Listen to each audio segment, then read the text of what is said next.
ليه يا ابني كده؟ انا حرمتك من حاجه؟ في ايه حصل؟ يا ماما ما الفلوس ديت انا كنت. احنا لسه في بداية مشوارنا، وفي كذب وفي خداع، والصراحة من كذب وانا شربت كتير قوي ينفع كده؟ وللأسف. مشوار صعب يا اختي. ماما ليه؟ عاملة ايه؟ انت عامله ايه؟ ايه الحمد ده لله. بنتي؟ يا طب يلا بقى لو حماتك بتحبك. لا بألف هنا سبقتكم يا محمد. سبقتينا؟ ليه يا حبيبتي؟ سبقتكم. معلش يا ماما مش هينفع. ما تطلعي يا بنت الحلال يلا يا بنتي نطلعوا. لا أنا واكلة، واكله؟ كلت وشربت والحمد لله. مش فاهم يعني ايه كلت وشربت؟ شربت. في حاجه انت عليك؟ انا مش عارف وشك عامل كده ليه. انا شربت من حد زعلك يا بنتي بره؟ في حاجه حصلت؟ هحكي لك اللي حصل يا محمد. يا بنتي والله جبت منها الجمعية. أيوة. إيه؟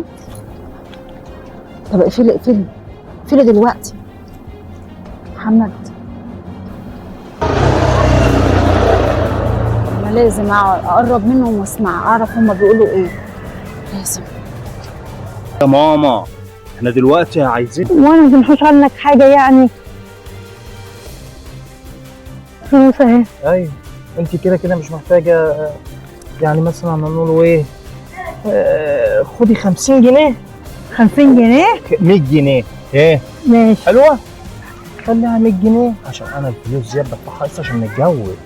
هو يا ماما تجيبي سيره للبنت اي حاجه ولا حاجه؟ لا انا ما مش عايز بتكلمش. احسسها نقول لها اللي انا الموضوع معاها بندفع قسط، ما كده هتقلق. صح. بس الموضوع ربنا يكرمني كده ونخش على طول، لان انا الموضوع اليومين دول الشغل والدنيا واقفه. طب يا ماشي. ابني ازاي؟ انا عايزه فلوس علاجي يا ابني. بقول لك يا ماما، ايه في ايه؟ هو ايه اللي فلوس علاج يا ست هنجيب لك. هتجيب لي اقول لك العلاج؟ على حاجه. اهو. طب ما انت كده العلاج اللي انت بتاخديه اللي هو على نفقه الدوله اللي هو اسمه ايه بيقولوا عليه ايه؟ لا ساعات ما بناخدوش. التامين. ما بناخدوش يا ست ما ساعات. في تامين. ساعات ما بناخدوش. لا اله الا الله، لا حول الله يا رب. عايزه فلوس معايا. يعني ايه فلوس معاك؟ يعني ان القسط يا حاجه هيندفع.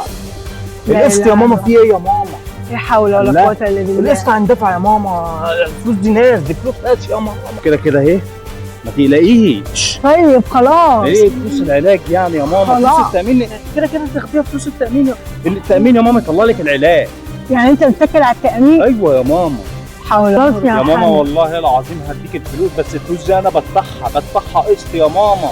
ماشي. قسط يا ماما عشان مراتي ما تجيش تقول لي في يوم من الايام البنت اللي انا خاطبها ما تجيش تقول لي فلوس القسط تقول لي انت جايب حاجتك قسط. طب يا محمد بقى. فكرت فلوس دي بوديها فين يا ماما؟ طب يا محمد. طب يا محمد ما خد بالك بس التأمين مش دلوقتي بيأخرني. معقولة بياخد الفلوس من امي؟ يا لهوي، مفهمني ان هو شغال؟ نهار اسود، ده من اولها كده. امال لما نتجوز هتعمل فيا ايه؟ ليه يا ابني كده؟ انا حرمتك من حاجة؟ في ايه حصل؟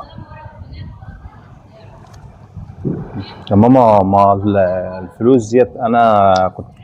احنا لسه في بداية مشوارنا، وفي كذب وفي خداع، والصراحة من كذب وانا شربت كتير قوي ينفع كده؟ وللأسف. يعني الفلوس اللي انت كنت بتاخدها مني كنت بتحولها لها؟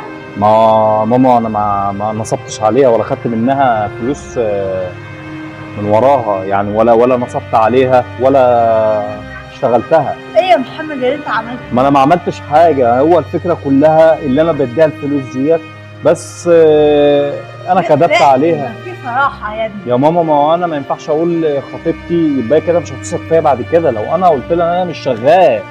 هو انت مش شغال وتاخد مني؟ يرضيك انت؟ يا ماما انت عارفه يا ماما، ما انت عارفه يا ماما، وانا قلت لك يا ماما الدنيا اما تفرج عليا وكل ما نروح الشغل يقول لي بقى اخرتها تقلعي الدبله وتديها لي بعد انا ما.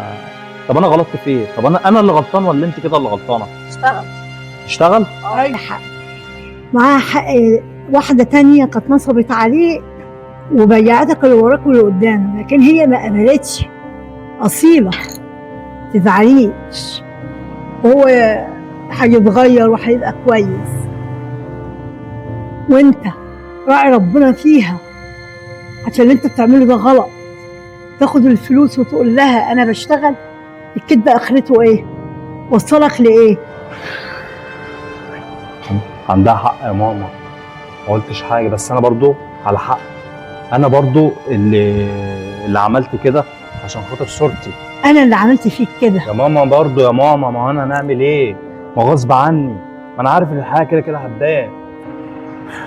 عندك حق، عندكم حق، بس انا برضو معايا حق ومش غلطان يعني، عشان خاطر انا عارف ان دي بدله تبقى لازماني مدى الحياه، وكده كده الحياه بتبان في يوم من الايام، بس انا برضو مش غلطان.